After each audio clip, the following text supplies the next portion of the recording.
నీకు శుభము, ప్రభు నీకు తోడై ఉన్నాడు. మరియా, భయపడకుము, నీవు దేవుని వలన కృప పొందితివి. ఇదిగో, నీవు గర్భము ధరించి కుమారుని కని ఆయనకు యేసు అని పేరు పెట్టుదువు. ఆయన గొప్పవాడై సర్వోన్నతుని కుమారుడనబడును. నేను పురుషుని ఎరుగని దానిని, ఇది ఎలాగూ జరుగును?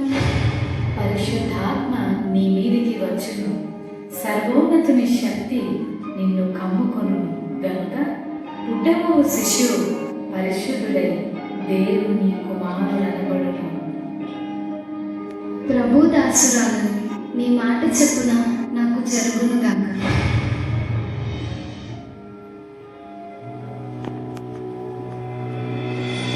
ఆమె భర్త అయిన యోసేపు నీతిమంతుడైంది ఆమెను అవమానపరచగలగా రహస్యముగా ఆమెను విడనాడని ఉద్దేశించి అతడు ఈ సంగతులను గురించి ఆలోచన చేయుచుండగా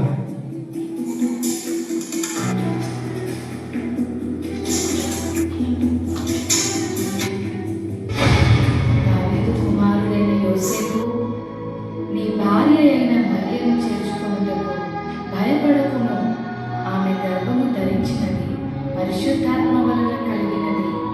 ఆమె ఒక కుమారుని కనును. తన ప్రజలను వారి పాపముల నుండి ఆయనే రక్షించును గనుక ఆయనకు యేసు అని పేరు పెట్టుదువు. యోసేపు నిద్రమేలుకొని ప్రభుదూత తనకు ఆజ్ఞాపించిన ప్రకారం చేసి తన భార్యను చేర్చుకుని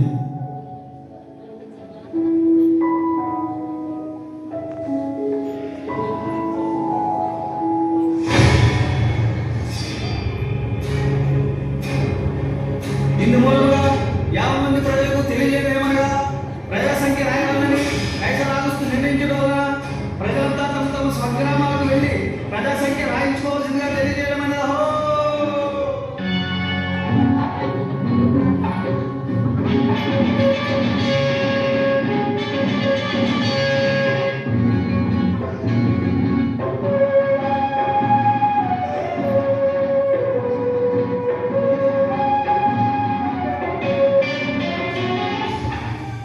అమ్మా, నా భార్య గుర్తించగలరా? మీ ఇంట్లో కొంచెం స్థలం ఇస్తారా? క్షమించండి అయ్యా, మేము చాలా మంది ఉన్నాము. మా ఇంట్లో మీకు స్థలం లేదు.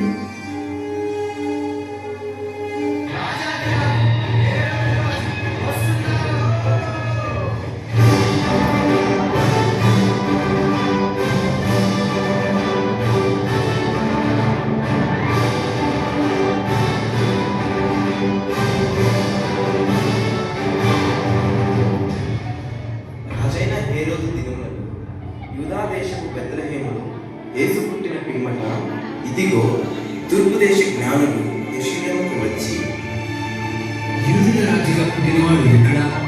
తూర్పు దిక్కున మేము ఆయన నక్షత్రము చూసి ఆయనను పూజింపవచ్చుతాము.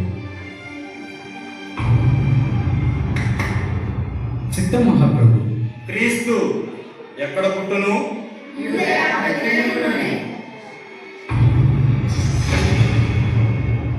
సరే, మీరు వెళ్ళి ఆ శిశువు విషయమై జాగ్రత్తగా తెలుసుకొనగానే నేను వచ్చి ఆయనను పూజించినట్లు నాకు వర్తమానం తండి.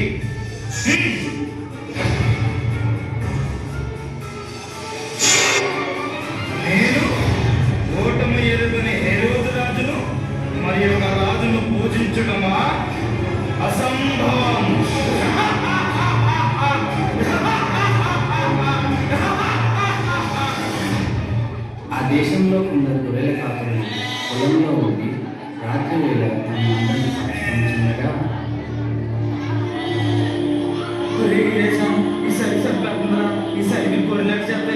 మీరేసా ఏం చెప్పరా మల్లేసా ఈసారికి మామూలు కూడా పెద్ద బాధగా ఉంటే గొర్రెలు కూడా గాయలేంట్రా. భయపడకుడి, ఇదిగో ప్రజలందరికీ నీ కలుగబో మహా సంతోషకరమైన సువర్తమానము నేను నీకు తెలియజేయుచున్నాను. దావీదు పట్టణమందు నేడు రక్షకుడు మీ కొరకు పుట్టి ఉన్నాడు. ఈయన ప్రభువైన క్రీస్తు. దానికిదే మీ కానుమారు.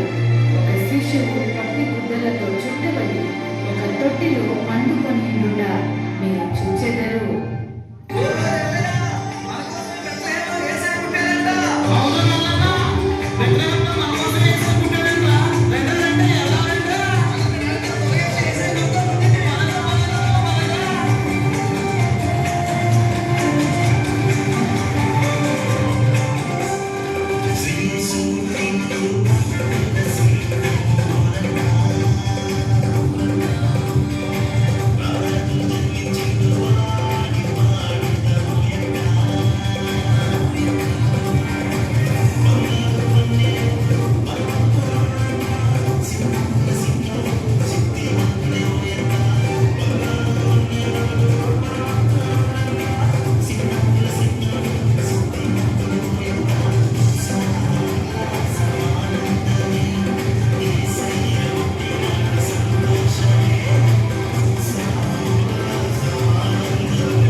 ఇదంతా ఎక్కడికి తప్పకుండా చూపిస్తాను.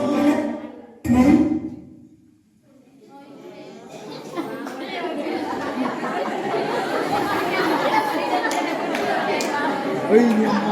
अंकुर कड़गुन వేసుకొచ్చారు బ్రో.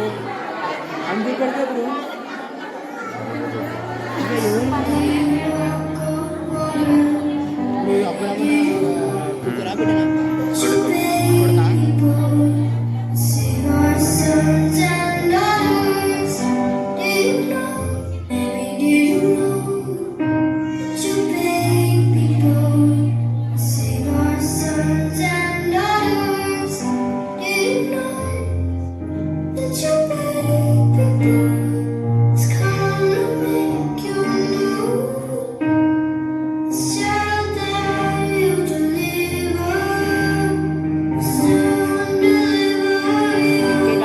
చూశారు కదా మిత్రులారా, చీకటి లోకంలో పాపమనే బంధకాలతో అపవాది చేతుల్లో బందీలుగా ఉన్న ప్రతి మానవుని రక్షించుటకు దేవాతి దేవుడు ఈ లోకానికి ఎన్నో గ్రహాలు, ఖండాలు, దేశాలు దాటుకుంటూ పాపంలో కూరుకుపోయిన నిన్ను రక్షించడానికి తన ఏకైక ప్రియ కుమారుడైన యేసయ్యను మానవునిగా ఈ భూమిపై నీ కొరకు పంపాడు. నిజ క్రిస్మస్ ఆనందం విందు వినోదాల్లో లేదు, కానీ నీ హృదయంలో క్రీస్తు ఉండటమే నిజమైన క్రిస్మస్. ఈ నిజ క్రిస్మస్ ఆనందం నీవు కూడా పొందుకోవాలని ఈ మా చిన్ని ప్రయత్నం.